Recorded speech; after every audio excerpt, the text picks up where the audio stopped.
열왕기상 19장 4절에서 8절 말씀 우리 함께 합독합니다. 자기 자신은 광야로 들어가 하룻길쯤 가서 한 로뎀 나무 아래에 앉아서 자기가 죽기를 원하여 이르되 여호와여 넉넉하오니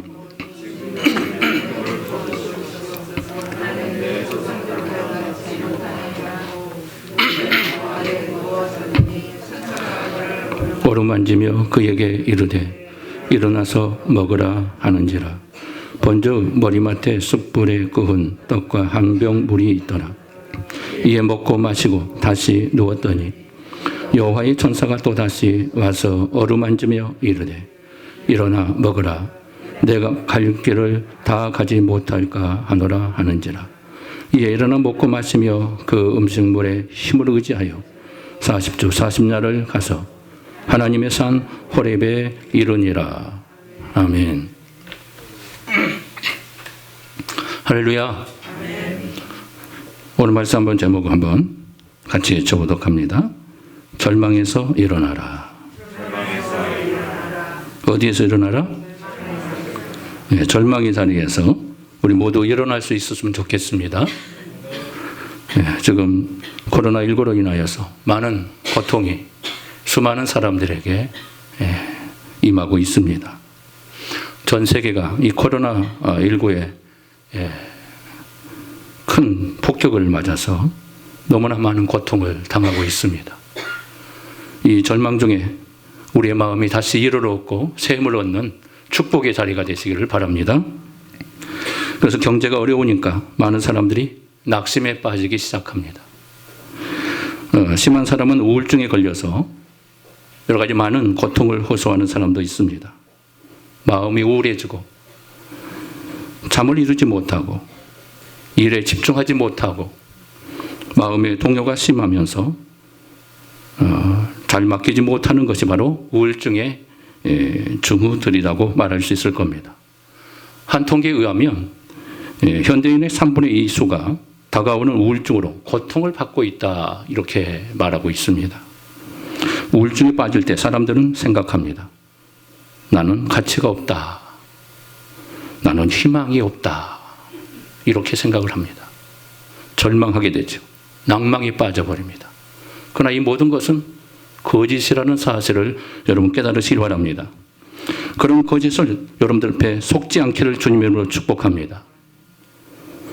사람이 하나님 안에 있으면 그의 가치는 거의 무한대의 역사가 일어납니다. 나 홀로 있을 때는 우리는 무가치한 존재일 수밖에 없습니다. 그러나 하나님이 함께 하시면 우리는 위대한 하나님의 존재가 된 줄 믿으시길 바랍니다. 그러므로 모든 진실한 성도는 위대한 가능성을 가진 존재다.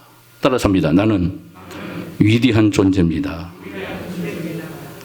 옆 사람 보지 마시고 당신은 위대한 존재입니다. 코로나니까 옆에 돌려서 얘기하지 마세요. 아직 우리 앞에 최상의 날은 오지 않았습니다.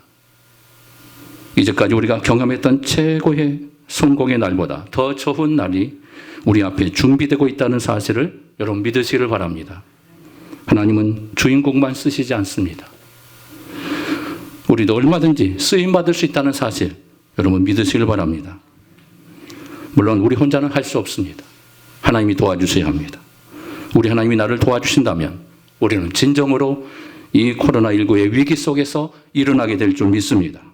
우리가 진정으로 두 손을 들고 하나님의 도움을 구한다면, 하나님 앞에 항복할 수만 있다라면 우리를 붙들어 주시는 하나님의 능력의 손이 우리의 삶을 새롭게 역사하여 주실 줄 믿습니다. 미국의 흑인 인권의 운동가였던 마르틴 루터 킹이라는 위대한 목사님을 알고 계실 겁니다. 그가 19세에 목사의 안수를 받습니다.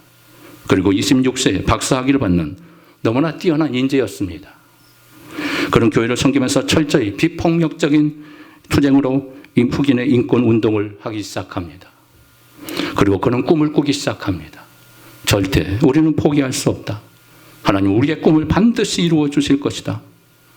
흑인들의 마음을 이루하며 주의 말씀을 선포하며 그가 흑인들의 모든 고통을 이루하는 자로 쓰임받기 시작합니다. 그러나 불행하게도 그는 39세의 나이에 알지도 못하는 어떤 사람의 적격에 의해 그는 총살을 당하게 됩니다. 자살을 쓰러지게 되죠. 그는 그렇게 기도했습니다.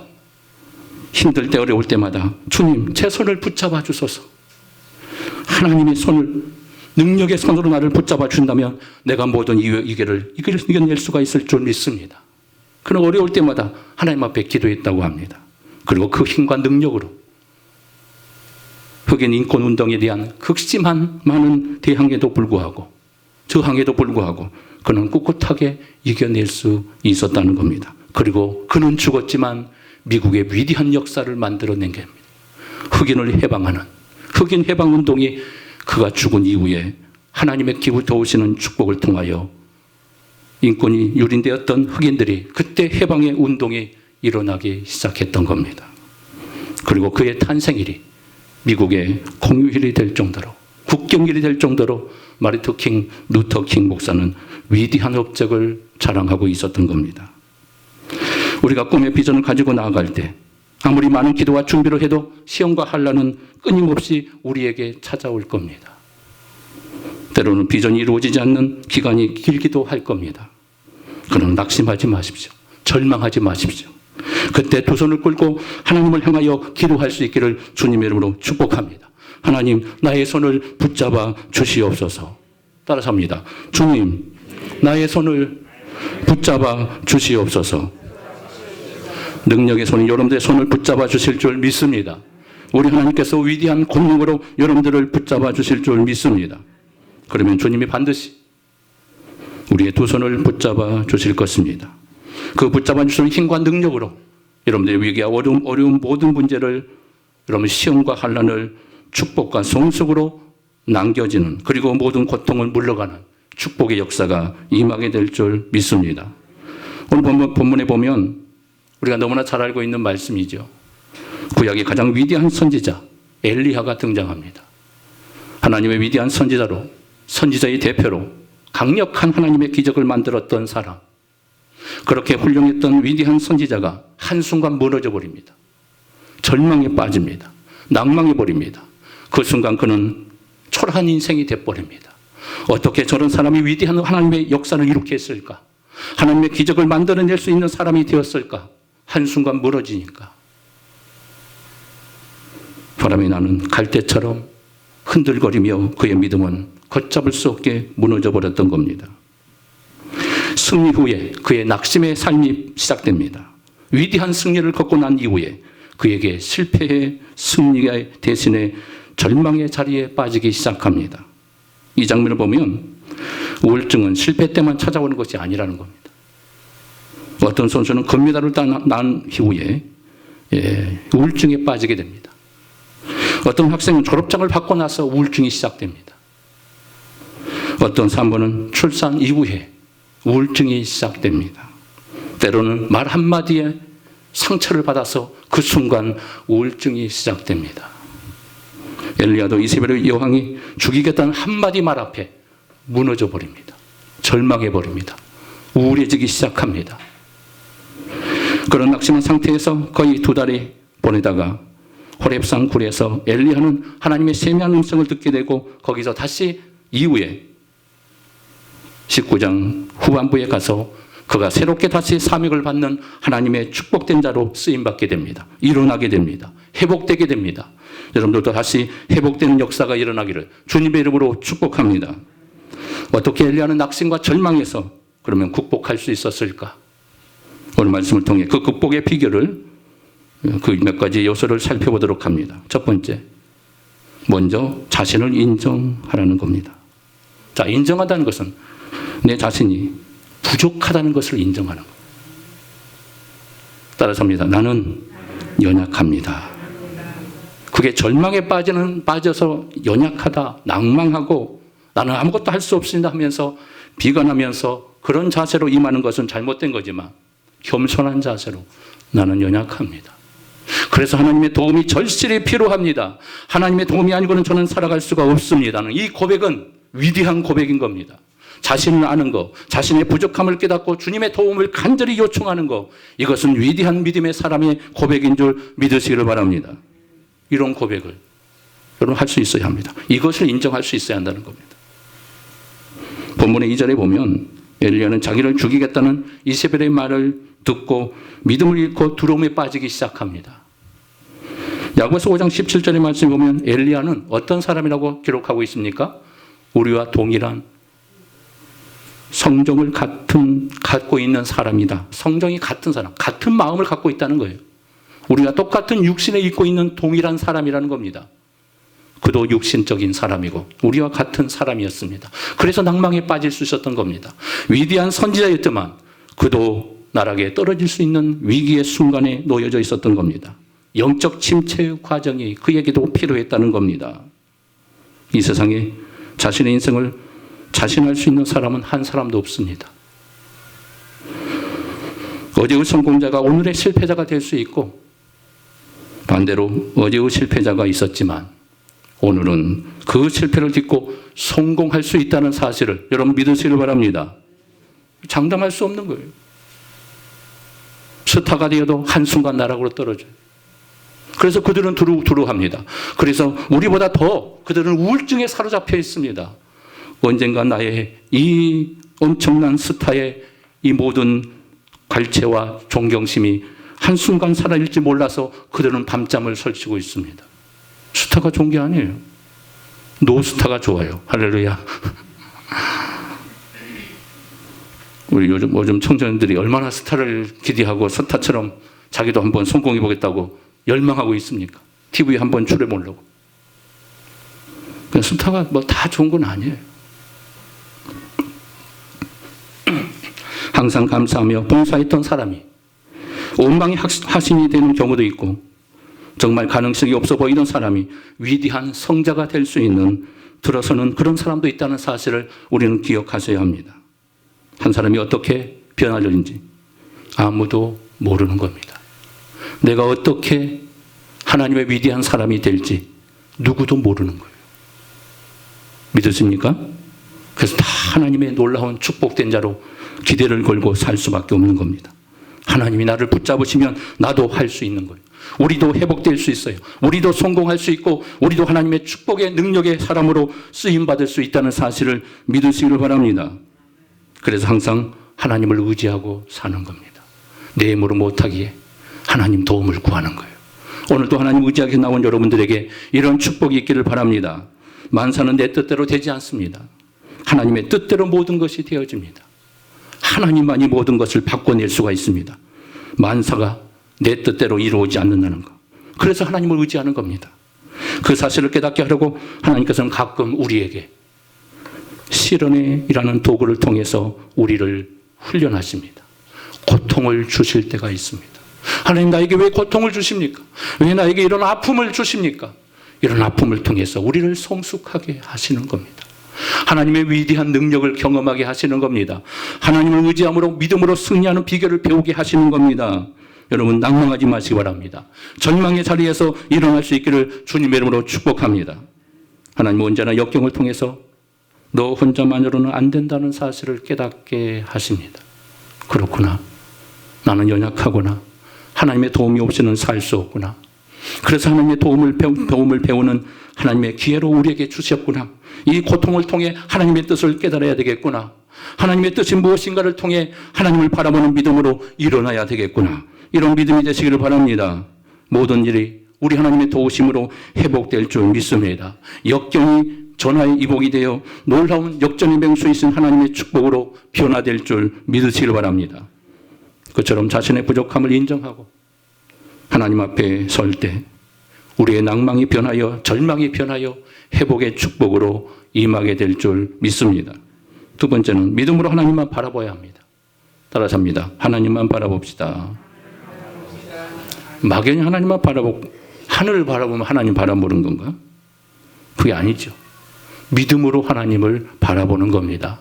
하나님을 의지하며 하나님의 이름을 부르는 겁니다. 하나님의 도움을 구하는 겁니다. 믿음으로 하나님께 기도하는 겁니다. 절망하지 않고 낭망하지 않고 하나님께 맡기며 나아가는 겁니다. 이것이 바로 믿음입니다. 엘리야의 반응을 보겠습니다. 3절의 말씀 한번 읽어볼까요? 자, 성경 3절의 말씀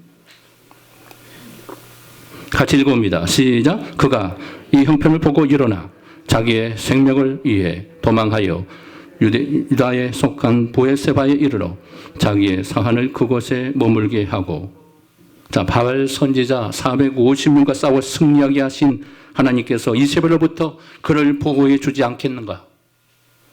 450명과 싸워서 이겼어요. 이런 위대한 사람이에요. 근데 이세벨 한 사람 하나님이 막아주지 않겠어요? 근데 이세벨의 말 한마디 앞에 엘리야는 낭망해 버립니다. 절망의 나락에 떨어져 버립니다. 그리고 힘이 쭉 빠져버려요. 그렇게 패기 있었던 승리를 외쳤던 위대한 선지자가 한순간 말 한마디에 무너져 버립니다. 담대했던 그가 한순간에 무너지더라는 거예요. 승리했던 그가 승리 이후에 패배가 시작됩니다. 실패가 시작됩니다. 그러나 엘리야는 하나님을 바라보지 못하고 그 형편을 보고 두려움에 사로잡히기 시작합니다.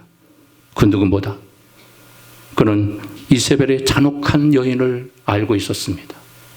학살하고 무자비하게 많은 사람을 죽였던 이세벨, 3대 악처 중에 한 사람. 그의 악랄함을 너무나 잔혹하게 알고 있었기 때문에 엘리야는 그 말이 너무너무 무서웠던 거예요. 그에게 죽음의 공포가 들어오기 시작한 겁니다. 나도 비참하게 죽어가겠구나. 저 무서운 왕비 앞에 나도 처절한 죽음의 인생이 될 수밖에 없구나.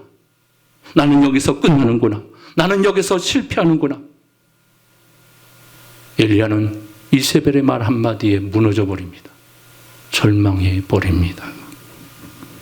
게다가 그녀가 돌봤던 선지자 450명을 죽였으니 얼마나 분노를 했겠습니까? 내가 오늘 저자를 죽이지 않는다면 나의 신들에게 저주를 받은 게 마땅하다면서 분노를 퍼붓습니다. 그리고 온 세상 앞에 공포합니다. 엘리야를 잡아라. 엘리야는 이세벨에 당장이라도 그를 죽일까 봐 그는 두려워서 도망치기 시작합니다. 큰 두려움에 살을 시달리다가 일어나 그는 생명을 구하기 위해서 도망자의 인생이 됩니다. 그날 밤 사마리아로 빠져나와 유다 땅을 통과하며 브엘세바까지 갔다고 합니다. 브엘세바는 유다 땅 맨 남쪽에 애굽에 가는 길목에 있습니다. 근데 거기서 또 불안해했습니다. 그렇게 멀리 갔음에도 또 불안해합니다. 얼마나 두려웠으면 이렇게 했어요. 그렇게 멀리 도망쳤는데도 300km가 넘는 그곳까지 도망갔는데도 엘리야는 두려워서 덜덜덜 떨고 있는 거예요. 이세벨이 언제 그들의 저격 또 나를 치러 들어오지 않을까? 순식간에 거기까지 도망친 것을 보면 그가 얼마나 두려웠던가를 우리는 짐작할 수가 있게 됩니다. 자, 4절을 볼까요? 자, 4절이 이렇게 나옵니다. 자, 본문 4절 같이 읽을까요? 자기 자신은 광야로 들어가 하룻길쯤 가서 한 도뎀나무 아래에 앉아서 자기가 죽기를 원하여 이르되 여호와여 넉넉하오니 지금 내 생명을 거두시옵소서. 나는 내 조상들보다 낫지 못하니이다 하고. 자, 엘리야는 사한을 브엘세바에 머물게 하고 자신은 또 광야로 들어갑니다. 하룻길을 더 가요. 그리고 어떻게 합니까? 거기서 죽기를 청합니다.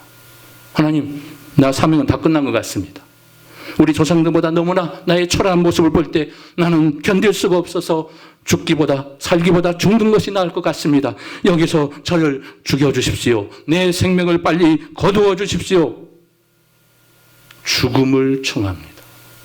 어떻게 이럴 수가 있어요? 위대한 선지자가 어떻게 이럴 수가 있습니까? 낭망에 빠지고 절망에 빠지면 누구나 마찬가지예요. 위대하고 담대한 사람도 한순간 무너지면 이 절망 앞에, 이 두려움 앞에 무너지는 겁니다. 자살 충동을 경험하는 거예요. 실패를 경험하며 패배를 경험하면서 살 수 없는 기대, 그 모든 기대를 쳐버리고 죽음 앞에 무너지는 겁니다. 여러분, 무엇 때문에 두려우십니까? 또 무엇을 두려워하고 있습니까? 여러분들 미래를 보고 풀리지 않는 많은 미래를 생각할 때 내 인생이 어떻게 되어질까? 그 미래에 대한 두려움 때문에 어떤 것도 행하지 못하고 절망 속에 사로잡혀 있지는 않습니까? 여호와여 넉넉합니다. 지금 내 생명을 거두십시오. 나는 내 조상보다 낫지 못합니다. 하나님 족합니다. 제발 나를 데려가 주십시오. 제가 할 일을 다 한 것 같습니다. 이제 내 생명을 거두시오. 평안한 삶을 살 수 있도록 도와주십시오. 자기 할 일은 다 끝난 것 같습니다. 제발 죽여주십시오. 이렇게 얘기하는 겁니다. 자기 조상들과 비교하면서 열등의식에 사로잡혀요. 남과 비교하면서 열등의식에 사로잡히기 시작합니다. 세상과 비교하면서 열등의식에 사로잡혀 있지는 않습니까? 내가 부족한 것 때문에 다른 사람의 월등함을 통하여 열등의식에 사로잡혀 좌절 속에 속하여 있지는 않습니까? 그는 자기의 사역이 실패로 끝났다고 생각합니다. 나는 실패한 사역입니다. 그래서 하나님, 더 이상 사역을 하고 싶지 않습니다. 여기서 끝내주십시오. 여기서 내 생명을 거두어 주십시오. 그는 3년 반 동안 기도하면서 백성들이 회개하고 하나님께 돌아올 것처럼 사력을 다해 힘을 다했던 사람입니다. 하늘에 불을 내렸던 위대한 선지자, 엘리야의 하나님, 불로서 응답하시는 위대하신 하나님이 그에게 응답해 주셨습니다. 이런 하나님의 사람이 낭망하고 절망하니까 무너져 버리는 거예요. 죽음을 택합니다. 죽기를 바랍니다. 450명만 싸웠던 그 당당한 그 포구, 그 승리의 역사, 어디론가 사라져 버렸어요. 그렇게 믿음으로 외쳤던 위대한 선지자가 한 여인의 말 앞에 무너져 버려요. 죽음을 선택합니다. 1대 450대로 싸워 승리했던 사람이 아닙니까? 이제 이스라엘이 회개하고 여호와께 돌아올 줄 알았어요. 이스라엘 백성들이 진정으로 살아계신 하나님은 여호와밖에 없습니다. 바알 선지자를 처단하고 엘리야 선지자를 통하여 대붕의 운동이 일어날 줄 알았어요. 그래서 기대했어요. 이제는 우리 하나님 백성들이 돌아오며 하나님 앞에 진정으로 예배할 때가 돌아온 것 같습니다. 대붕의 역사가 시작될 줄 믿습니다. 이렇게 생각했어요. 그런데 뭐예요? 백성들은 말뿐이었어요. 강력한 이세벨의 말 앞에 어떤 백성들도 하나님을 믿겠다고 자원하지 않습니다. 우상 앞에 무너져버린 이스라엘 백성들, 누구도 엘리야를 따르는 사람이 없습니다. 그러니 엘리야가 얼마나 낭망했겠어요. 하나님, 내가 이런 위대한 사역을 했는데 이것밖에 안 됩니까? 수많은 사람들이 돌아올 줄 알았습니다.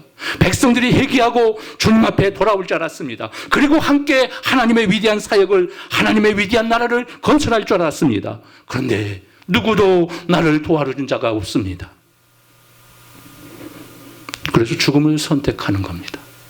저를 차라리 죽여주십시오. 더 이상 못 살겠습니다.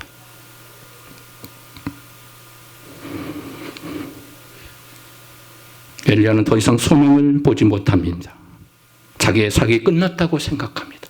나는 끝났습니다. 내 사역은 여기까지입니다. 더 이상 할 수 없는 일이 없다라고 생각하고 죽고 싶은 마음뿐이었던 겁니다. 왜 엘리야가 광야로 도망쳤을까요? 두려움 때문입니다. 따라서 합니다. 두려워하지 말자. 두려움은 사탄이 영혼을 무너뜨리기 위해서 사용하는 가장 효과적인 무기예요. 두렵게 하는 거예요.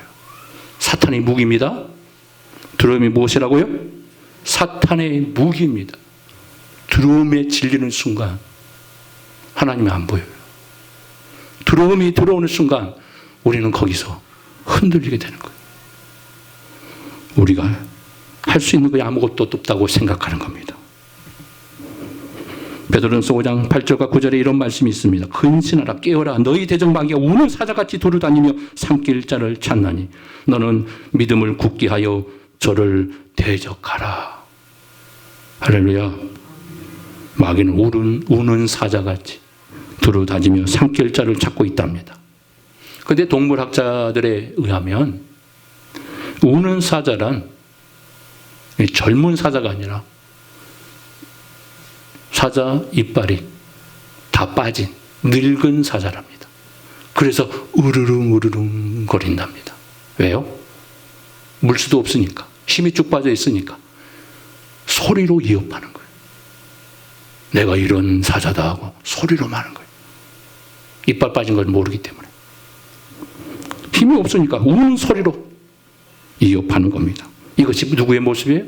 마귀의 모습인 거예요. 이빨 빠진 마귀. 마귀는 이빨이 빠진 사자와 같습니다.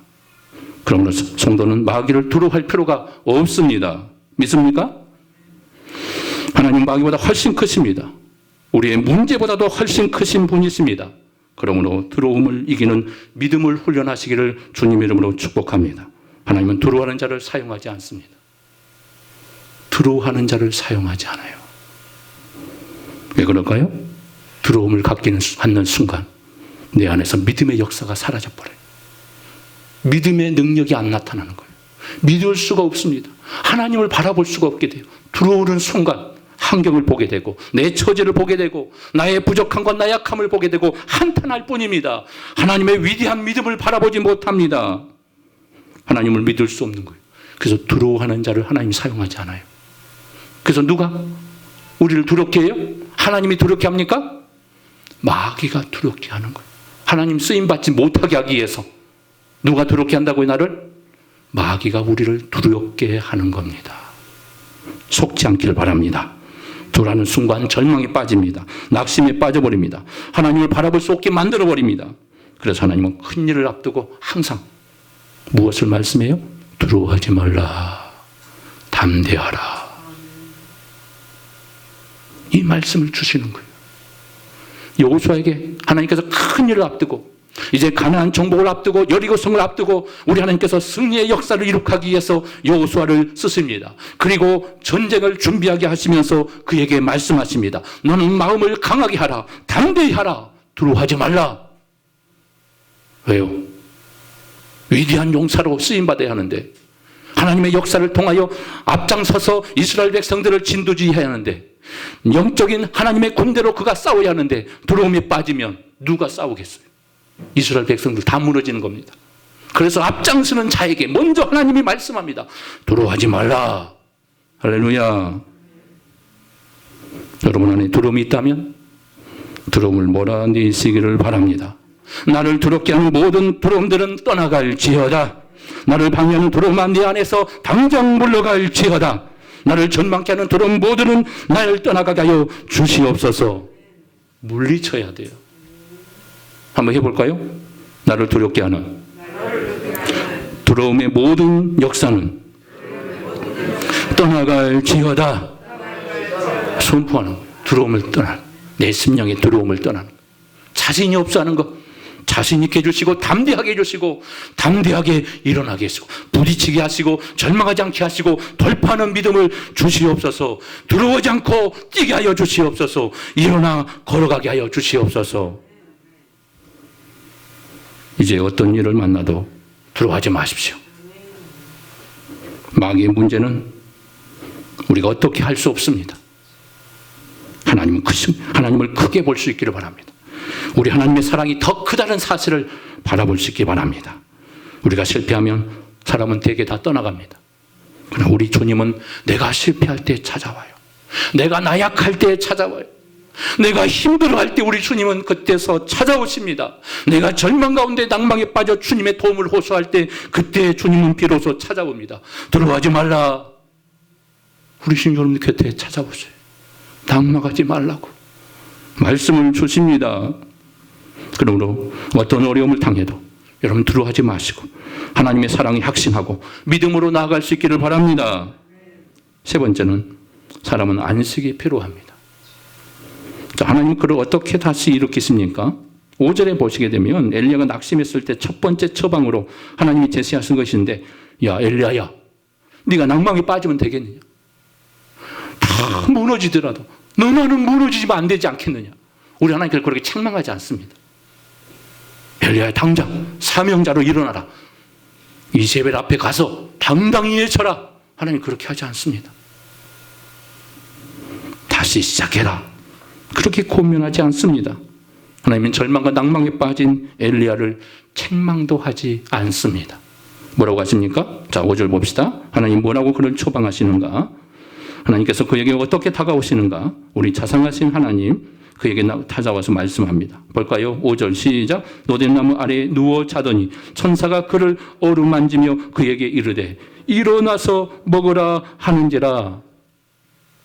천사가 나타납니다. 하나님이 천사를 보내주십니다. 위로의 천사, 힘을 주는 천사, 도움이 되시는 천사를 보내주십니다. 여러분들에게 천사를 보내주실 줄 믿습니다. 여러분들 가정에 천사를 보내줄 줄 믿습니다. 우리의 자녀들에게 천사를 보내줄 줄 믿습니다. 머리카락 발꿈치 하나 상하지 않도록 우리 하나님이 보호하여 주실 줄 믿습니다. 천사를 보내줘. 여러분 옆에 있는 분이 하나님 보내신 천사일 수 있어요. 앞만 보고 외쳐봅시다. 당신은 천사일 수 있습니다. 하나님 보내신 천사일 수 있어요. 잘하셔야 돼요. 우리의 도움을 위해 나를 위로하기 위해 보낸 천사, 도움의 천사. 여기서 천사가 와서 뭐예요? 엘리야를 오르만져. 이 오르만지다는 이 말의 표현은 효과를 느끼도록 두드린다는 거예요. 두드리는 거예요. 요즘 안마기, 좋은 안마기 많이 나오죠. 막 얼마나 막 기계가 막 두두두두두두두. 그럼 시원하다. 싸지도 않은 비싼 안마기 막 피로를 풀죠. 얼마나 요즘 피로가 축적되어 있는 현대인들에게 안마기가 굉장히 인기가 있잖아요. 우리 천사가 나타나서 안마기처럼 두두두두두두두 지압을 해주는 거예요. 안마를 시켜주는 거예요. 천사가 그 피로를 풀어주는 거예요. 싹 풀어주는 거예요. 어루만져서 느끼도록, 그냥 터치만 한 것이 아니라 피로가 풀리도록, 그의 상처가 풀리도록, 그의 고통의 두려움이 떠나가도록 우리 하나님이 그를 만지셔서 회복하여 주시는 겁니다. 천사를 통하여, 천사의 모습으로 우리 하나님이 나타나셔서 엘리야를 만나 주십니다. 그리고 그를 회복하여 주십니다. 탈진에 빠진 엘리야를, 그 몸의 피로를 안마를 통해, 거룩한 안마를 통해 회복하여 주셨던 겁니다. 그 사랑의 손길로 엘리야를 만지십니다. 피곤한 몸, 마음의 상처를 치료해 주셨습니다. 그리고 말씀합니다. 일어나 먹으라. 하나님 먹을 것을 얘기해요. 먹을 때는 잘 먹어야 돼요. 아멘. 먹는 걸 잘 하셔야 돼요. 그래서 실제로 보면 천사가 또 여호와의 천사라고 얘기하죠. 예. 그래서 하나님께서 탈진한 엘리야를 향해 잠시 인간의 모습으로 나타났죠. 그리고 그에게 깨워서 음식을 먹이십니다. 그리고 6절에 보면 머리맡에 뭐가 있어요? 숯불과 구운 떡과 한 병의 물이 있었습니다. 까마귀를 통해서 하나님이 먹을 것을 제공해 주세요. 까마귀니까 까마귀, 까만 마귀를 하나님 보내줬다. 어떤 분은 그러는데 그게 아니에요. 새 이름이 까마귀입니다. 까마귀는 마귀의 속성이다. 그러면 얘기하면 안 돼요. 아무튼 하나님께서 까마귀를 통해서 엘리야에게 먹을 것을 준비시켜 주십니다. 엘리야가 잠에 깨어서 하나님이 주신 그 음식을 먹습니다. 떡을 먹고 구운 숯불갈비를 먹었습니다. 그리고 물을 마셨습니다. 꿀맛이었습니다. 맛있다. 너무 피곤해서 이제 포만감을 갖고 또 훅 자요. 또 잤습니다. 안식. 하나님께서 왜 안식하는 것을, 잠을 자는 것을 깨웠다가 또 잠을 잤는데 그냥 내버려 두실까? 아, 지금 잘 때 아니야. 빨리 일어나. 일어나야 자. 빨리 일하러 가자. 하나님의 사역이 필요하다. 재촉하지 않아요. 충분히 자게 놔두십니다. 그리고 충분히 먹게 하십니다. 또 자도 또 기다리십니다. 그리고 두 번째로 천사가 다시 일어나 먹고 마시라고 말씀합니다. 자, 두 번째 일어나서 먹고 마시라는 말에서는 사명에 대해서 말씀하세요. 사명에 대해서. 어디로 가야 할 것인가 알고 계셨어요. 먼 길을 가려면 우선 먹고 몸을 추스려야 된다는 것을 아시고 엘리야에게 또 먹고 쉬라고 말씀합니다. 그리고 일어나 먹고 마셔라. 그의 몸의 회복을 위해서 우리 주님께서 천사를 통해서 말씀한 겁니다. 영적으로 탈진한 사람에게는 맛있는 것을 사주고 잠을 푹 자도록 도와주는 것이 중요합니다. 엘리야는 그 음식에 힘을 의지하여서 40주 40야를 뛰어가기 시작합니다. 하나님께서 충전해주고 회복해주심을 통해서 호렙산 여호와의 산에 그가 뛰어서 40주 40일 40야를 밤낮 뛰어서 그가 호렙산까지 가요. 본문에 엘리야가 로뎀나무 아래에서 죽고 싶다고 했으니까 심신이 너무 지쳐 있었기 때문에 그만큼 쉬는 것을 우리 하나님께서 그에게 허락하셨던 겁니다. 여러분, 삶의 페이스를 늦추는 것에 대해서 두려워하지 마십시오.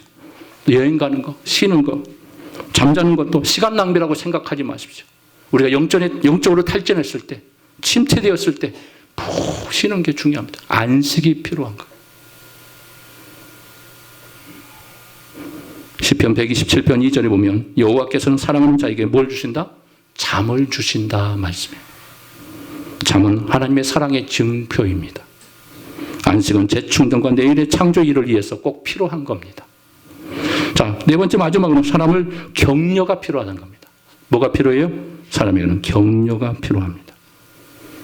본문 3절과 4절의 말씀을 보면 엘리야는 이스라엘 챗 남단으로 있는 그 브엘세바까지 도망친 후에 나중에 사황까지 놔두고 홀로 광야로 들어갑니다. 사람이 낙심에 빠지게 되면 혼자 있고 싶어 하죠. 사람이 가장 필요한 사람을 멀리하게 됩니다.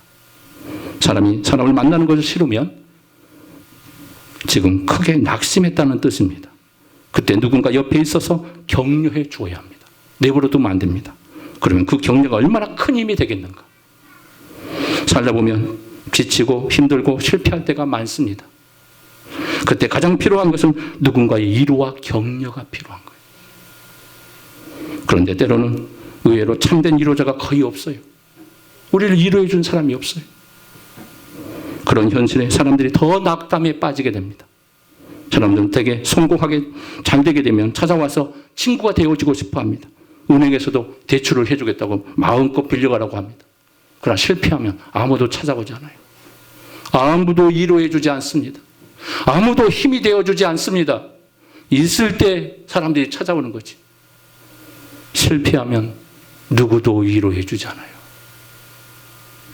반면에 우리는 힘이 없고 실패할 때 우리가 찾아가서 위로해 줘야 돼요. 참된 위로자가 되시길 바랍니다.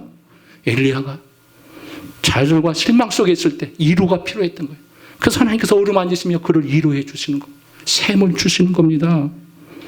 신기하게도 하나님께서 그런 위로자가 될 때 나는 절망하고 나는 실패했지만 나도 반대로 그들을 위로하는 자가 되게 될 때 우리 하나님께서는 나의 위로를 하나님이 받으시고 나에게도 위로를 주시는 줄 믿으시길 바랍니다. 내가 위로했더니 나도 위로받는 거예요. 우리의 이웃들, 슬퍼하고 있는 자들, 고통 속에 있는 자를 찾아가서 위로해 주셔야 돼요. 격려해 주셔야 돼요. 격려를 필요로 하는 때가 됐습니다. 코로나19로 해서 답답한 우리의 일상의 삶을 돌아보면서 서로 격려해주고 서로 힘을 두면서 위기를 극복할 때 하나님의 역사가 임하게 될 줄 믿습니다.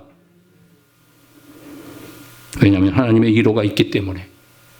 하나님은 한 번도 선한 손길을 철수하신 적이 없어요. 계속 선한 손길을 우리에게 펼치고 계십니다. 주님, 제 손을 붙잡아 주시옵소서. 기도할 때마다 우리의 손을 붙잡아 주실 줄 믿습니다. 본문에 보면 로뎀나무에서 엘리야가 쓰러졌을 때 하나님이 엘리야에게 떡과 물을 통해서 샘을 주게 됩니다. 이 떡은 말씀을 상징하고 물은 성령을 상징합니다. 말씀과 성령으로 그를 치료하시고 그를 회복해 내셨던 겁니다. 육신을 충전할 뿐만 아니라 그의 영적인 침체를 회복하셨던 겁니다. 여러분도 말씀과 성령으로 회복되시기를 바랍니다. 우리의 절망에 빠져있는 우리의 영적인 침체를 회복하시기를 바랍니다. 할 수 없다고 좌절했던 우리의 마음속에서 이제는 새 힘을 가지시고 새로운 믿음을 가지시고 선포할 수 있기를 바랍니다. 두려워하지 않기를 바랍니다. 여호와의 말씀을 붙잡고 엘리야의 절망에서 그가 회복되어 하나님의 위대한 쓰임받는 자가 되었던 것처럼 여러분들도 하나님 말씀을 붙잡고 회복되는 역사가 일어남을 통하여 우리의 삶을 통해 하나님의 위대한 역사를 이룩하는 축복의 주인공이 되기를 주님의 이름으로 축복합니다. 기도하겠습니다. 은혜로우신 아버지 감사합니다. 오늘도 우리를 사랑해 주시고 함께 하시고 엘리야가 영적인 침체로 좌절에 빠졌고 절망에 빠졌던 그 자리에서 우리 하나님께서 천사를 보내주셔서 그를 만지시고 어루만지시고 회복하신 것처럼 우리가 힘들어하는 이때에 우리는 절망에 빠지지 않습니까? 우리는 지금 낭망에 빠진 우리의 현실이 아닙니까? 하나님 우리를 일으켜 세워 주시옵소서.